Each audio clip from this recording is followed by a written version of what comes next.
Guys, welcome back to my channel. তোমরা সবাই কেমন আছো? আশা করছি তোমরা সবাই খুব ভালো আছো। চলো আজকের ব্লগটাকে শুরু করা যাক। আমি এখন চলে এসেছি পুজো মণ্ডপে। এসেই দেখছি ঠাকুরের পুজোর কিন্তু আয়োজন একদম শুরু হয়েছে। সকলে একসাথে মিলে ফল কাটা চলছে, চারিদিকে সব আয়োজন চলছে। কারণ ভোর রাতের পুজো, এই বছর যেহেতু তিথি অনেক ভোর রাত থেকে, তো তার জন্য এখানে কিন্তু 9টা যে ঘট লাগে অষ্টমী পুজোর, তো সেগুলো রেডি করা হয়ে গেছে।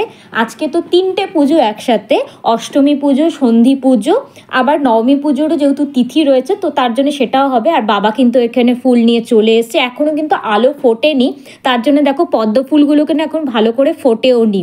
তো কিছু তোলা তো হয়েছে। আর এদিকে কিন্তু বেলপাতা অঞ্জলির জন্য রেডি হয়ে গেছে। এখানে 108টা প্রদীপ রয়েছে, কারণ সন্ধি পূজার জন্য 108টা প্রদীপ দরকার। আর ঠাকুর মশাই তার সাথে সাথে কিন্তু অষ্টমী পূজা একদম বসে গেছে টাইম মতো। তার সাথে সাথে সকলে কিন্তু একসাথে সব রেডি করেছে। আর যা যা দিতে হয় ঠাকুরকে অষ্টমী পুজোতে থালাতে, আলতা, সিঁদুর, মিষ্টি, শাড়ি ঠাকুরকে, তো সেগুলো দেওয়ার পরে অঞ্জলিতেও সবাই চলে এসছে। অঞ্জলি সকলে একসাথে মিলে অঞ্জলি দেওয়া হচ্ছে। তার সাথে সাথে আমাদের এরপরে সন্ধি পূজার জন্য সব আয়োজন করতে হবে। সন্ধি পূজার আমাদের যে 108টা প্রদীপ রয়েছে, তো সেগুলো কিন্তু রেডি করে নেব। সলতাগুলোকে আমরা তেলে ভিজিয়ে যেভাবে আমরা রেডি করি 108টা প্রদীপের মধ্যে, সকলে একসাথে মিলে সেগুলো রেডি করছি, এখন দেখতেই পাচ্ছ। মা এদিকে কিন্তু পঞ্চপ্রদীপটা জ্বালিয়ে নিচ্ছে, কারণ এখন ঠাকুরমশাই মা দুর্গাকে আরতি করবে। তারপরে আজকে যেহেতু 3টে পুজো একসাথে রয়েছে, তো 3টেই ভোগ নিবেদন হবে, অষ্টমী পুজো, সন্ধি পুজো আর নবমী পুজো। তো এক এক করে সব কিছুই হবে, দেখতেই পাচ্ছ। সকলে একসাথে মিলে এক একটা সাইডে কাজ করছিলাম, আমরা সেভাবে ডিভাইড করে নিয়েছিলাম। আর এদিকে কিন্তু আলো ফোটা শুরু হয়ে গেছে, কিন্তু সানরাইজ তখনও হয়নি। দূর থেকে মা দুর্গাকে দেখো কতটা মিষ্টি লাগছে। এবছর যেহেতু তিথিটা ভোর রাতে পড়েছে, তার জন্য কিন্তু খুব স্নিগ্ধ পরিবেশ ছিল, খুব ভালো লাগছিল। একটা ডিফারেন্ট টাইপের পুজো এবছর আমরা এনজয় করলাম। তো এখানে কিন্তু ভোগ নিবেদন চলছে। আর তার সাথে সাথে ওয়েদারটা যেহেতু একটু ঠান্ডা ঠান্ডা ছিল, তো আমি একটু সোয়েটারই পরেছিলাম। কাউকে সোয়েটার পরতে দেখবে না, আমার নিজের ঠান্ডা লাগছিলো তাই আমি পরে নিয়েছিলাম। তো তার সাথে সাথে এখন মা দুর্গাকে আরতি হবে, তো সেটা এনজয় করো।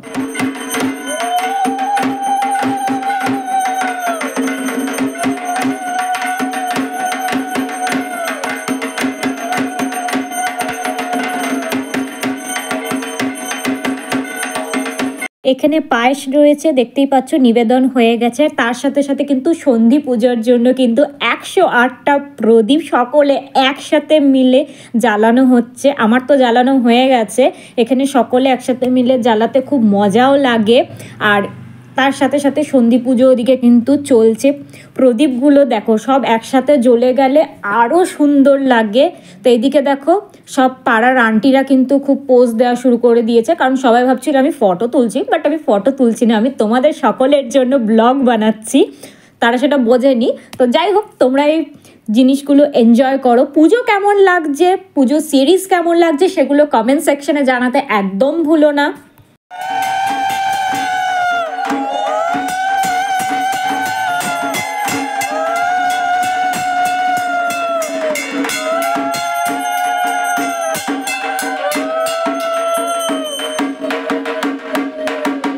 ঠাকুর মশাই এখন সন্ধি পূজার মায়ের আরতি শুরু করলো।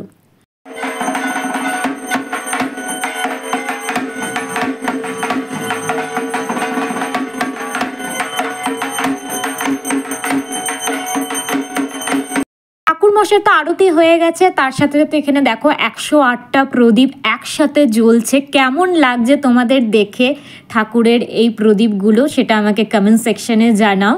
আর এখানে কিন্তু ভোগের জন্য চলে এসছে। অষ্টমী পুজোর ভোগ তো নিবেদন আগেই হয়ে গেছিলো। এটা হচ্ছে সন্ধি পুজোর ভোগ, খিচুড়ি, লাবড়া, 5 রকম ভাজা, রসগোল্লা, চাটনি। আর এখানে কিন্তু মা যাচ্ছে, এগুলো প্রসাদ কিছু ঠাকুরকে দিয়েছিল, মিষ্টি প্রসাদ অষ্টমীতে থালাতে। আর এদিকে দেখো সে থালাটা রেখে ফটো তোলার জন্য দৌড়াচ্ছে। সে ফটো তোলার জন্য এত ব্যস্ত। আর পেছনে বাবাকে দেখো কলা পাতা নিয়ে আসছে, ঠাকুরের কোনো কাজে লাগবে। আর এখানে পাড়ার সকলে আন্টিরা একসাথে দাঁড়িয়ে পড়েছে, সাথে মাও রয়েছে ফটো তুলবে বলে।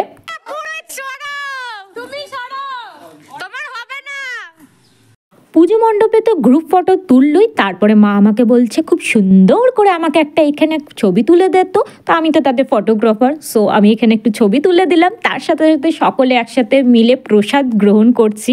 তো এখানে মাকে দেখো চাল কলা মাখতে তো বসেই গেছে, আর তার সাথে সাথে আমাদের কিন্তু আড্ডা কিন্তু কন্টিনিউ চলছিল। সকলে একসাথে মিলে আড্ডা দেওয়া, প্রসাদ গ্রহণ করা, সেটা কিন্তু মজা আলাদাই রয়েছে পুজো মণ্ডপে বসে। আর এখন এখানে এর যে প্রসাদ রয়েছে, ভোগ প্রসাদটা আজকে তো দেখালামই, যে খিচুড়ি, 5 রকমের ভাজা, মিক্স ভেজ, চাটনি, এগুলো তো ছিলই।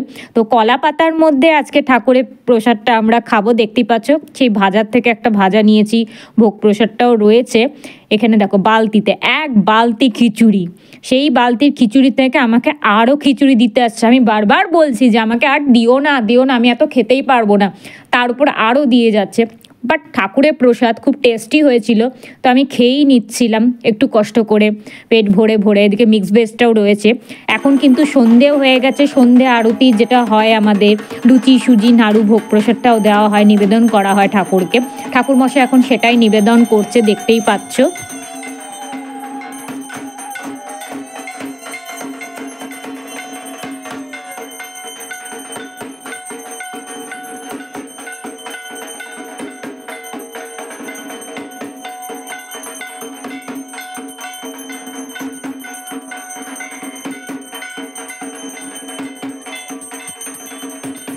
এখানে এসে দেখছি এখানে গোপু সোনা এসছে, সে নাকি আজকে ঠাকুর দেখতে এসছে, দুর্গা ঠাকুর দেখতে। তো তার সাথে একটু তো সেলফি না তুললে হয় না, এই দেখো তার সাথে একটা সেলফি তুলে নিলাম।